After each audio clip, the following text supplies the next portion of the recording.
Yasin Kittur ಸಾರಥ್ಯದ hi Malaprabha YouTube ಚಾನೆಲ್ಗೆ ಸ್ವಾಗತ. ನಾನು ತ್ರಿವೇಣಿ ಬಡಿಗೇರ್.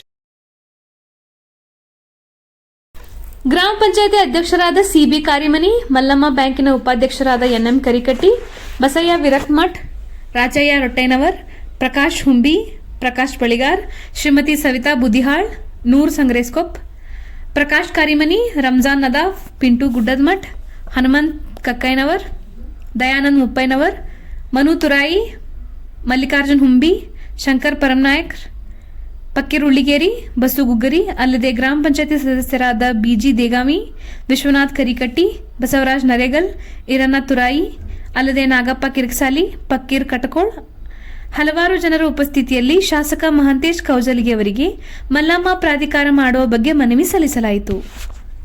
ಪ್ರಕಾಶ್ ಹುಂಬಿ ಪ್ರಾಸ್ತಾವಿಕವಾಗಿ ಮಾತನಾಡಿದರು. ಹಾಗೂ ಜನಸೇವಕರು ಅವರಿವರ ಜನಪ್ರತಿನಿಧಿಗಳು ಎಲ್ಲರೂ ಕೂಡಿಕೊಂಡು ಹೋರಾಟವನ್ನು ಮಾಡಿದ್ದು ಇರುತ್ತದೆ. ಅದರ ಜೊತೆಗೆ ನಮ್ಮ ಬೈಲಹೊಂಗಲದ ಸಾಕಷ್ಟು ಹೋರಾಟಗಾರರು, ಜನಪ್ರತಿನಿಧಿಗಳು, ನಮ್ಮ ಶಾಸಕರು, ಮಾಜಿ ಶಾಸಕರು ಎಲ್ಲರೂ ಕೂಡಿಕೊಂಡು ಹಿಂದಿನ ಮುಖ್ಯಮಂತ್ರಿಗಳಿಗೆ ಮನವಿಯನ್ನು ಕೊಟ್ಟರು, ಹೋರಾಟಗಳನ್ನು ಮಾಡಿದರು. ಆದರೂ ಸಹಿತ ನಮ್ಮ ಪ್ರಾಧಿಕಾರ ಘೋಷಣೆಯಾಗುವುದು ಬಾಕಿ ಉಳಿಯಿತು. ಒಂದು ಖೇದಕರ ಸಂಗತಿ ಅಂದರೆ ರಾಣಿ ಚೆನ್ನಮ್ಮನ ಪ್ರಾಧಿಕಾರ ಇರ್ಬೋದು, ಹಾಗೂ ನಮ್ಮ ಸ್ವತಂತ್ರ ಸೇನಾನಿ ಸೂರ ಸಂಗೊಳ್ಳಿ ರಾಯಣ್ಣನವರ ಪ್ರಾಧಿಕಾರ ಇರ್ಬೋದು, ಯಾರೂ ಹೋರಾಟಗಳನ್ನು ಮಾಡಿಲ್ಲ. ಸರ್ಕಾರ ಗಣನೆಗೆ ತೆಗೆದುಕೊಂಡು ಆ ಪ್ರಾಧಿಕಾರವನ್ನು ರಚನೆ ಮಾಡಿತು. ಆದರೆ ನಾವು ಗಂಟು ಬಿದ್ದರೂ ಪ್ರಾಧಿಕಾರ ಆಗಿಲ್ಲ. ಈಗ ತಾನೇ ನಮ್ಮ ಶಾಸಕರು ಸರ್ಕಾರದ ಮೇಲೆ ಒತ್ತಡವನ್ನು ತಂದು ಈ ಪ್ರಾಧಿಕಾರ ಆಗಬೇಕಂತಕ್ಕಂಥ ಪ್ರಸ್ತಾವನೆಯನ್ನು ತೊಗೊಂಡ್ಬಂದಿದ್ರು. ಆ ಪ್ರಸ್ತಾವನೆ ಇಲ್ಲಿಗೆ ಬಂದು ಎಲ್ಲ ಎನ್ಕ್ವೈರಿ ಆಗಿ ಆ ಒಂದು ಪ್ರಾಧಿಕಾರಕ್ಕೆ ಏನೇನು ದಾಖಲಾತಿ ಬೇಕು ನಾವೆಲ್ಲ ಕೂಡಿ ಕೊಟ್ಟಿವಿ. ಶಾಸಕರ ಮುಖಾಂತರ, ತಹಶೀಲ್ದಾರು, ಎ.ಸಿ. ಸಾಹೇಬ್ರ ಮುಖಾಂತರ ಜಿಲ್ಲಾ ಅಧಿಕಾರಿಗಳವರ ಕಚೇರಿಗೆ ಹೋದದ್ದು ನಮಗೆ ಗೊತ್ತಿದೆ. ಆದ್ರೆ ಮುಂದೆ ಏನಾಯಿತು ಅನ್ನೋದು ಗೊತ್ತಿಲ್ಲ. ಅದಕ್ಕಾಗಿ ಇವತ್ತಿನ ದಿವಸ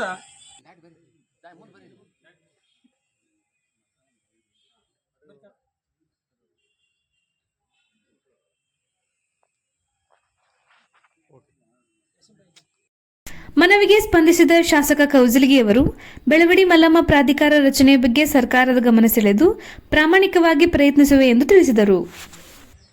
ಪ್ರಾಧಿಕಾರ ರಚನೆ ಮಾಡಬೇಕು ಅಂತ ಹೇಳಿ ಇವತ್ತು ತಾವೆಲ್ಲ ವಿನಂತಿಯನ್ನು ಮಾಡಲಿಕ್ಕೆ ಬಂದಿದ್ದೀವಿ. ಈ ದೇಶದಲ್ಲಿ ಮೊದಲೇ ಒಂದು ಒಂದು ಸೈನ್ಯ ಕಟ್ಟುವ ಮೂಲಕ ಮಹಿಳೆಯರಿಗೆ ರಾಣಿ ಬೆಳವಡಿ ಮಲ್ಲಮ್ಮ ಮಾದರಿಯಾಗಿತ್ತು.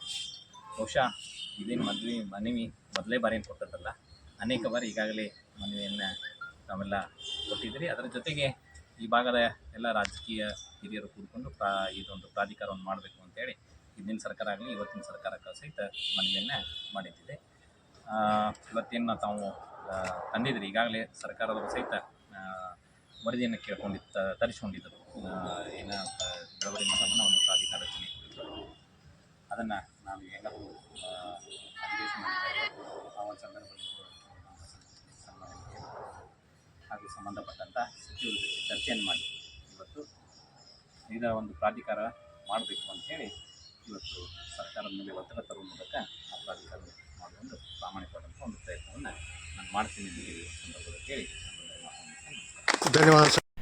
ಕಳೆದ 7-8 ವರ್ಷಗಳಿಂದ ರಸ್ತಾ ರೋಕೋ ಪ್ರತಿಭಟನೆ ಮಾಡಿ ಮನವಿ ಸಲ್ಲಿಸಲಾಗಿದ್ದು, ದಿನಾಂಕ 18/8/2024 ನಡೆಯುವ ಬೆಳವಡಿ ಮಲ್ಲಮ್ಮ ವರ್ಧಂತಿ ಉತ್ಸವದ ಮುಂಚೆ ಪ್ರಾಧಿಕಾರ ಘೋಷಣೆ ಮಾಡಬೇಕೆಂದು ಮನವಿಯಲ್ಲಿ ವಿನಂತಿಸಲಾಗಿದೆ. ವರದಿ ಯಾಸಿನ್ ಕಿತ್ತೂರ್, ಅಸದ್ ಆರ್ಜೆ. ಎಲ್ಲರಿಗೂ ನಮಸ್ಕಾರ. ಮುಂದಿನ ಸಂಚಿಕೆಯಲ್ಲಿ ಸಿಗೋಣ. ದಯವಿಟ್ಟು ನಮ್ಮ ಹಾಯ್ ಮಲಪ್ರಭಾ ಯೂಟ್ಯೂಬ್ ಚಾನೆಲ್ಗೆ ಸಬ್ಸ್ಕ್ರೈಬ್ ಮಾಡಿ.